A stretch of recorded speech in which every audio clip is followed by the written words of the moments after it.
We have to start with the disclosure slide, and this is it. So I have a disclosure for my virtual reality work, which I will not present today. So, the work I'm going to present is in collaboration with many people, of course, over the years, and some of them are listed here.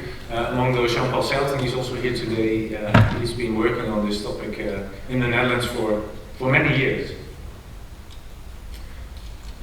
So we are going to talk about us and them, and I'm going to talk about psychosis among ethnic minorities. And I want to start with some basic observations about what it is like to be human. You know, humans, they are confronted with being in a world with a lot of other people around them. And we have some basic needs to deal with that. And very basically, we all need to belong. We have to be connected to other people. And we need that to thrive, to live, to prosper. We need to be accepted and to be valued by other people. And if we are not, we are in trouble. But the funny thing is, we always try to make groups somehow. This is a picture of last weekend in Tilburg in the Netherlands. There was the Red Hair Day. I was not allowed to live, but so people try to find people who are similar to themselves. They want to make groups. We want to make groups. We need that. We need to belong. We make categorizations. And that's all okay and funny and good. But we tend to make groups along lines that create some problems. Because a lot of groups that we create are along lines of ethnicity or culture or religion. And then problems start. Because we try to see ourselves as better than others. And that our groups are superior to other groups. And then there are confrontations. And then problems arise. And that can actually be quite extreme. And in also recent history, there are ample examples in the world that things really go wrong because our tendency to make groups and to feel better than others. If you want to read more about it, on the left, a classic novel, Lord of the Flies, there where you can see that young boys actually start in an innocent way, and it ends in tragedy. And for me, one of the most vivid examples and horrifying examples is the story of Rwanda, where this is really a book you should read about shaking hands with the devil. How you can see that the creation of ethnic groups like the Hutus and Tutsis created this genocide. So if we are not aware, there is this us and them that plays really a huge role in our history.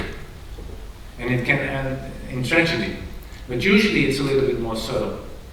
Because when we make groups along social lines, social status, social comparisons, then it's not about killing each other, like the conference committee here. But it's about, we compare ourselves to each other. And we want to have a little bit higher status than other people. And there's a lot of research actually showing that these differences in social status make a difference in health. In health, in illness, in life expectancy. And the big thing is not the absolute wealth you have or the absolute things you own, but the comparison. So if you are lower in social status than the people around you, and you don't have control over what's going on in your life, and you feel that there's a lot of inequality, then your health is worse than of the other people. Michael Marmot, a famous epidemiologist from the UK, calls that the status syndrome. The other side is about inequality. There's loads of epidemiological literature showing that this relative inequality within a country or within a city or within a social group actually creates differences in health. Why am I telling this? Because I am supposed to talk about psychosis in ethnic minorities. Well, this introduction is needed because it shapes the way we look to this problem. And I will demonstrate why this is relevant for psychosis and ethnic minorities. A few months ago, Jean-Paul Selton published a new meta-analysis about all the incidence studies, epidemiological studies, about migration and psychosis. And here you see the summary slide of that. And over again, studies from mainly Europe actually show that people who migrate from all kinds of countries to Europe have a higher risk for getting a psychotic disorder. So on average, the risk is increased by twofold, but there are some differences. Because on the right you see that people with a black skin color have a much higher risk for psychosis than migrants with a white skin color, two predominantly white countries. You also see that it's not only people who migrate that have a higher risk, but also their children, their offspring. So the second generation also has an increased risk for psychosis. So what's going on here? How can we understand this? I'll show you some examples of our work here in the Netherlands. We did a first contact incident study of psychotic disorders in The Hague a couple of years ago. And in the Netherlands, we have 4 large migrant groups or ethnic minority groups. People from Morocco, from Turkey, from Suriname, and from the Antilles. So those four groups are highly represented in the Netherlands and mainly in the bigger cities here in the western part of the country, so in Rotterdam. And this study was conducted in The Hague, which is 20 minutes from here. So we did a 7-year first incident study, and we had pretty similar results as you saw in the meta-analysis slide. So this was our puzzle, so to say. So you see that first and second generation migrants have a higher risk for psychotic disorder, but not all groups have the same risk. So you see on the far left that the people from Morocco had the highest risk of all. And especially young Moroccan men had an increased risk of around 5 times higher risk for psychosis. And you see, it's not only migrants, but it's also their children. The second generation also has an increased risk. So these findings, and we're not the first, I think that the first observation was in the 1930s already. So there's a lot of debate about how to interpret these epidemiological findings. So many researchers have argued that actually this is not true. There is some misunderstanding. There's lots of reasons why you can find these kinds of figures. Maybe the incidence of psychosis is higher in the countries of origin anyway. Or maybe it's selective migration, people who have the tendency, have a vulnerability to get psychosis. Those are the people who more often migrate. Or maybe people like myself, I'm a white psychiatrist, maybe I don't understand these Moroccan people who, with their culture, present themselves in a way that I think is psychotic, whereas it's maybe perfectly culturally appropriate. Or worse, maybe there's institutional racism going on, that because of the Western system, the healthcare system and psychiatry, that is our prejudice, racist views about migrants that lead us to make a diagnosis of psychosis. On the other hand, if you look at the literature, more and more the idea is that there is some important link between migration and ethnic minority status on the one hand and psychosis risk on the other hand. And more the idea is that this has to do with the social context in which people live. That it's about social cultural factors. That it is about social defeat, which that people who are in circumstances that they feel defeated by their social context. Jean-Paul Selton will talk about that in the symposium later today. Maybe it has to do with social adversity, socioeconomic status, problems. And also there are a few biological explanations possible. For instance, a low vitamin D level. So there are lots of possible explanations for these findings. And I'll talk a little bit about the social hypotheses, the social cultural factors. If you want to understand epidemiological patterns and rates of illness, you have to take into account that an individual is part of a larger context. And so a person is part of a family. A person is part of a social cultural group. A person lives somewhere in a neighborhood. A person lives in a society, in a country. And all these levels influence experiences of the world and how you deal with that and how you respond with illness or health. So if we want to understand these rates, these increased rates, we have to take into account all these different levels of influence. So what is this ethnic minority context, what we're talking about? We did some studies on these different levels. And one of the things we investigated was something that's called ethnic density. Here you see a beautiful, actually it's art, isn't it? A beautiful picture of, maybe people recognize this is London. And here you can see where people live from different ethnic groups. So you immediately that you see that ethnic groups are not distributed equally throughout the city. Some groups live there, some groups live there. So there's a different proportion of ethnic minorities in different neighborhoods. And we studied this phenomenon in The Hague. This picture is much less nice, I admit immediately. But here you see the neighborhoods of The Hague, where we did this incidence study, and the distribution of ethnic minorities in the city. And you see differences, quite a lot. So you see two neighborhoods with a really high proportion of ethnic minorities. We call that high ethnic density. And the rest of the city had much lower proportions of ethnic minorities. And we studied the relationship between this ethnic density and the incidence of psychotic disorders. And this is what we found. So you see that the rates of psychosis were much higher in neighborhoods where people with low ethnic density.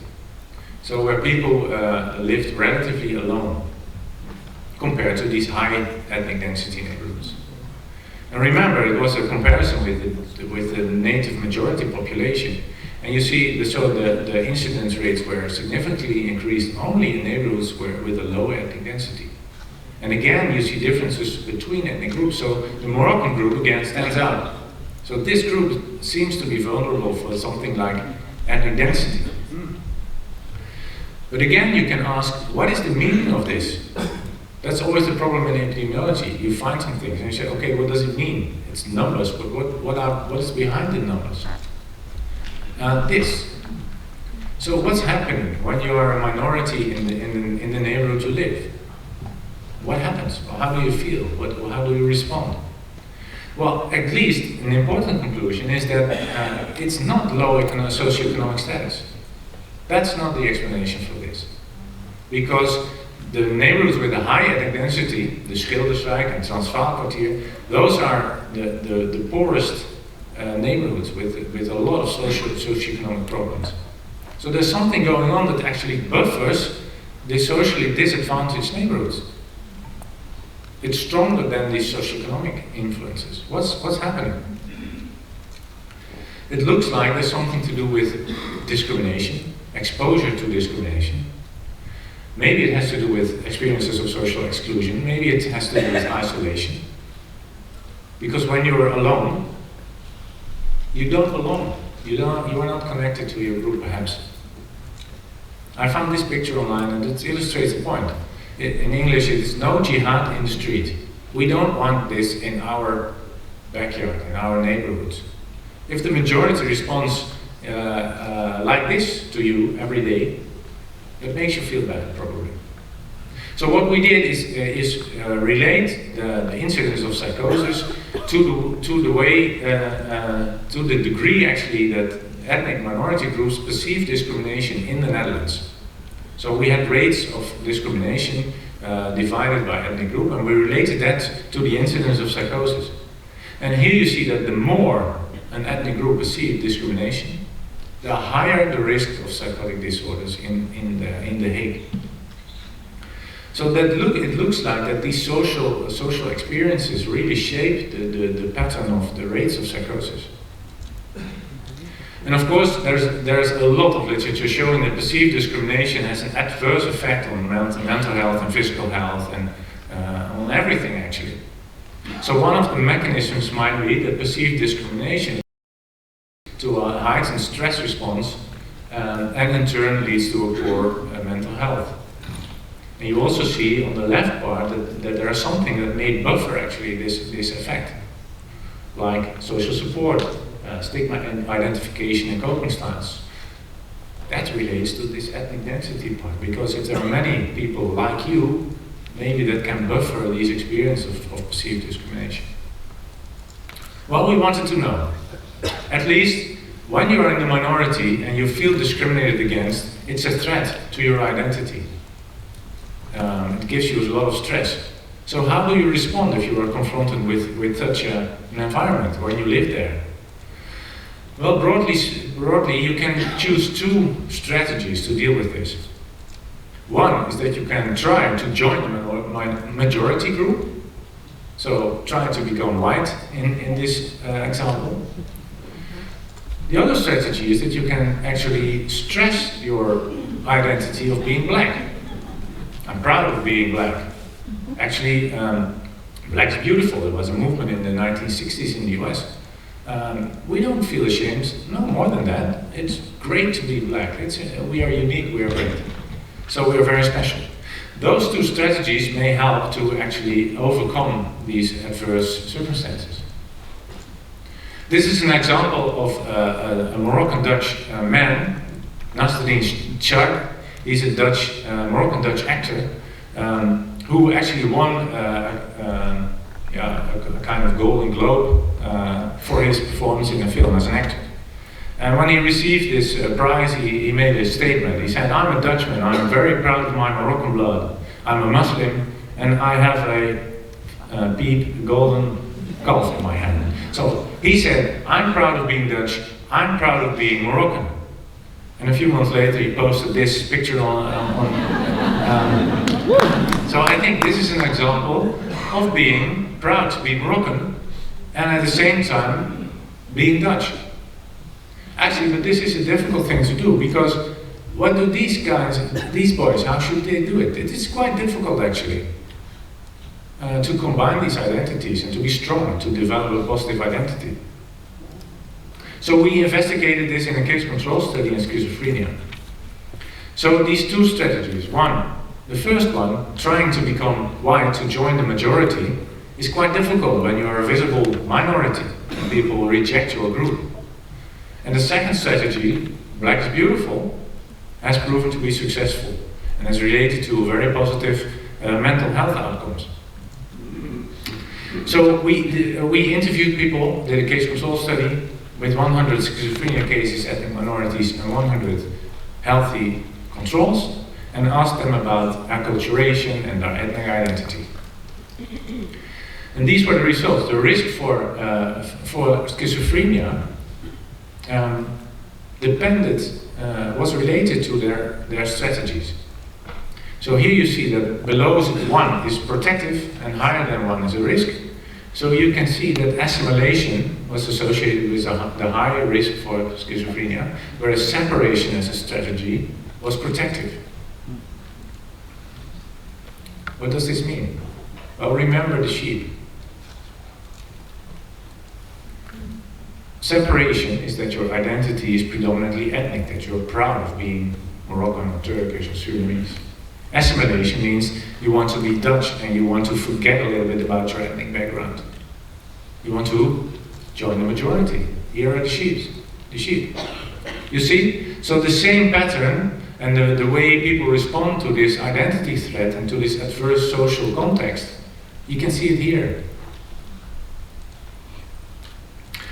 Later, we thought we have to investigate younger people who don't have a psychosis yet, and we want to prevent that, obviously. So we talked about psychotic experiences. That's not clear psychosis, but maybe some subclinical experience of psychosis. We investigated adolescents, 1,800 of those, and asked them about their ethnic identity. And you see again that separation was related to the lowest prevalence of psychotic experiences, and assimilation was related to a higher level. And marginalization, if you don't have an identity at all, was related to the highest risk. And again, we found an association with perceived discrimination.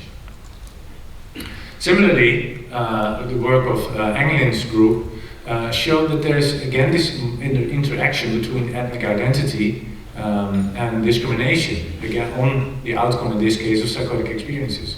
So people with a strong ethnic identity, when confronted with discrimination, have lower rates of psychotic experiences than people with a weak ethnic identity. Again, the same pattern over and over again.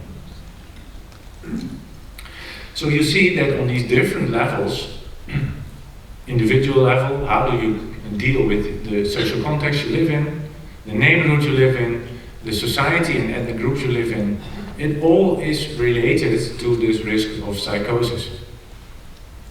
So it is about us and them, about how we categorize people, how we relate to other groups, and how we deal with social adversity. The big thing is what to do. I mean, we are human. We can't stop categorizing. We can't stop feeling better than others. What to do? It's a difficult question. A lot of this research had been done 10 years ago or more, and still the problem is there. So the big question is, how can we reduce this us and them? How can we increase the us part and reduce the them part, so to say? Well, I think based on the findings we had, a lot of things can be thought of. One of the things is that you have to help young people growing up in an ethnic minority context. How to build their identity. How to find role models like this Moroccan Dutch actor. How to connect to communities that help them to build a strong identity. The black is beautiful idea. How can you help people do that? And also to learn people there's more than ethnicity. Margreet introduced herself by at least 10 different parts of her identity. You're not only a Moroccan Dutch boy, you're also a soccer player, you're also a good student, you're also a brother, you're also a friend of Dutch people. You have many identities. So use them and be flexible wherever you are, at home, at school, with your friends, on the streets. Use the different parts of your identities. How do you do that? It's quite complicated. On the other hand, most people do that every day. You do it. You behave here differently than you do at home. So we have to train young people to do that. On the other hand, all the other levels we also have to address. The neighborhoods, the society, the families. So we have to keep fighting racism. We have to try to increase equality. So there we need politics, we need communities, we need neighbors. We have to create social capital. How can you connect? Because if you find things in common with people from other groups, then you create this us again. And the prejudice and racism and inequality will disappear. So a final example, we did this MasterMind, the MasterMind study among these adolescents I showed you a picture about, to try, can we do something like this? Can we help young children to actually build this strong identity? So we did this screening study 2 years in a row, and we screened children 12 years old on high risk for psychiatric problems, on mood and anxiety. And those children who had high risk in 2 years in a row, they were invited to do an identity training. It was a multi-ethnic group because we were convinced that it's not only about ethnic minorities, but also about Dutch children who have to learn to build a strong identity. It's not only about ethnicity. So we did an 8-week training. It was a group-based training, helping children to build identity, to empower them, And also to train away attention bias, because they were focused on negative things in their environment. You can train that away. And here you can see the results on psychotic experiences. That in this observation period, they kept it being the same. After the training, decreased a little bit, and 3 months later, it even decreased more. So this is a first attempt actually to help children to be a strong person and to prevent all kinds of psychiatric problems. Their self-esteem went up, and the risk of psychiatric disorders went down.